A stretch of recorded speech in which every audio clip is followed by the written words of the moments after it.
आज के वीडियो में कक्षा 10वीं की हिंदी चैप्टर नंबर 2 जो कि काव्य खंड है, रसखान जी के द्वारा जो लिखा गया है, प्रेम ऐनी श्री राधिका कड़ील के कुंजन उपरवारो, इसका हम ऑब्जेक्टिव क्वेश्चन और सब्जेक्टिव क्वेश्चन आंसर लेकर के आ रहे हैं। और इस वीडियो में हम पूरा ऑब्जेक्टिव और सब्जेक्टिव क्वेश्चन बताएंगे, VBA MCQ क्वेश्चन सब।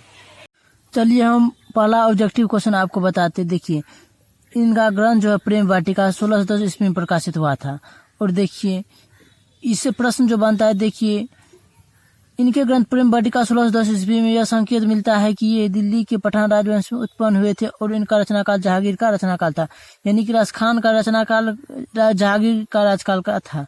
ये प्रश्न एग्जाम में बन सकता है। तो और देखिए रसखान जी के जो दो ग्रंथ मिलते हैं, प्रेम वाटिका और सुजान रसखान, ये याद कर लीजिए। यानी एग्जाम में पूछ सकता है कि रसखान जी के द्वारा जो लिखा गया है ग्रंथ है प्रेम वाटिका सुजान रसखान, इस प्रकार के प्रश्न एग्जाम में देखने को मिलते हैं। चलते हैं, रसखान ने कृष्ण का लीलागन पदों में नहीं सेवैयों में क्या है। एग्जाम में ये भी प्रश्न बन सकता है कि रसखान जी ने कृष्ण का लीलागन कौन चीज में किया है, तो आप लोग बता दीजिए सेवैयों में। रसखान सेवैया छंद में सिद्ध थे। और ऑब्जेक्टिव क्वेश्चन आप लोग को हम बताते हैं, उनमें उल्लास मादकता उत्कटता तीनों का संयोग है। देखिए ये भी प्रश्न बन सकता है, तो इसको भी याद कर लीजिए। इनकी रचनाओं में मुग्ध होकर भारतेंदु हरिश्चंद्र ने कहा था, इन मुसलमान हरिजन पे कोटिन हिंदू वाड़िए। ये प्रश्न बनता है और ये प्रश्न बन सकता है एग्जाम में। तो अब चलते हैं, ऑब्जेक्टिव हम पूरा कंप्लीट कर दिए हैं। अब चलते हैं सब्जेक्टिव क्वेश्चन आंसर पर।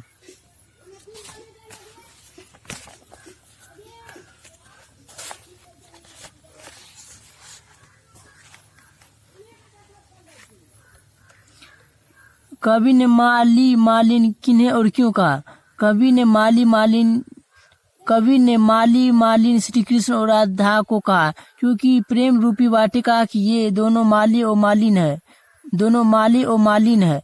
माली वाटिका को सुंदर बनाए रखने के लिए अपने जीवन की अमूल्य निधि को भी समर्पित कर देती है। तन मन सर्वस्व अर्पण करने वाला वाटिका को ही अमर प्रेमिका मानता है। कृष्ण अपनी वाटिका अर्थात राधा को सर्वस्व अर्पण कर देते हैं। दूसरा नंबर क्वेश्चन, द्वितीय दोहे का काव्य सौंदर्य स्पष्ट करें। द्वितीय दोहे में कवि मादकता का अपूर्व विश्लेषण किया है। कृष्ण की सुंदरता अनायास आकर्षित कर लेती है।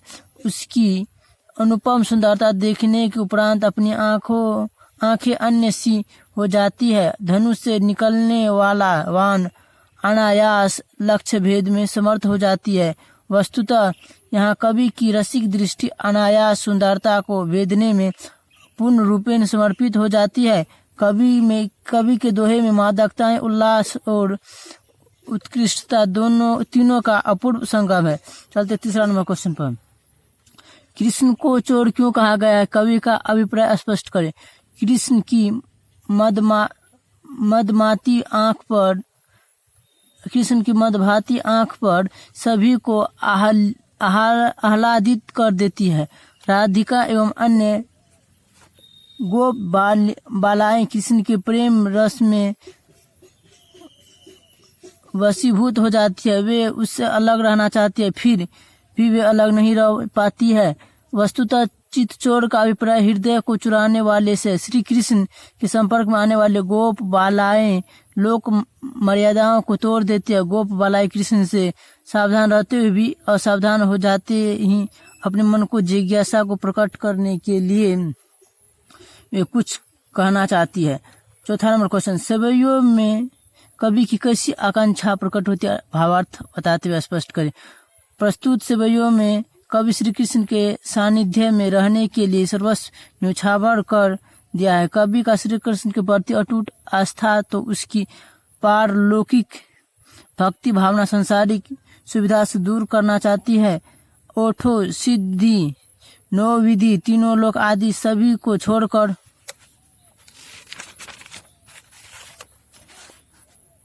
श्री कृष्ण के चरण रज में आश्रय पाकर अपने आप को धन्य रखना चाहिए। सांसारिक सुख मिथ्या है। कवि की आकृति है कि उसे इंद्र का धाम नहीं, ब्रज का वन उनका ही अवलोकन करता रहे।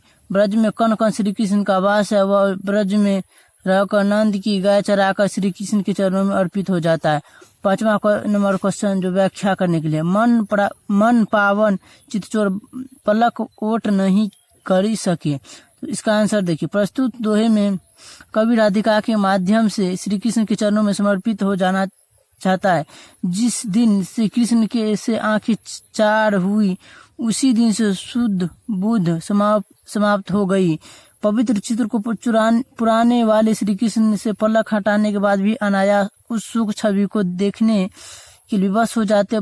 वस्तुतः वहाँ कवि बताना चाहता है कि प्रेमिका अपने प्रियतम को सदा अपने आंखों में बसाना चाहती है। और 6 नंबर क्वेश्चन, रसखानी कबो इन आखिन स्व ब्रज के बनबाग तराग निहारो। प्रस्तुत सेवैयों में कवि ब्रज की यशोगान किया है। ब्रज श्री कृष्ण की रंग स्थली और कर्म स्थली रहा है। उसके कण कण में श्री कृष्ण का अनुपम रूप झलकता है। वन उपवन धाम सभी कृष्ण के अमर प्रेम के सूचक है। कवि संसारिक सुख न चाहकर ब्रज में रहकर श्री कृष्ण का सानिध्य पाना चाहता है। आज के वीडियो हम पूरा कंप्लीट कर दिए ऑब्जेक्टिव और सब्जेक्टिव क्वेश्चन चैप्टर नंबर 2 का। मिलते हैं चैप्टर नंबर 3 के, और उसका अभी हम पहले सारांश के रूप में पढ़ेंगे, फिर उसका ऑब्जेक्टिव क्वेश्चन लेकर के आएंगे। तो हमारा ये चैप्टर नंबर 2 कंप्लीट हो गया। हमारा वीडियो अच्छा लगा तो हमारे चैनल को सब्सक्राइब जरूर करें।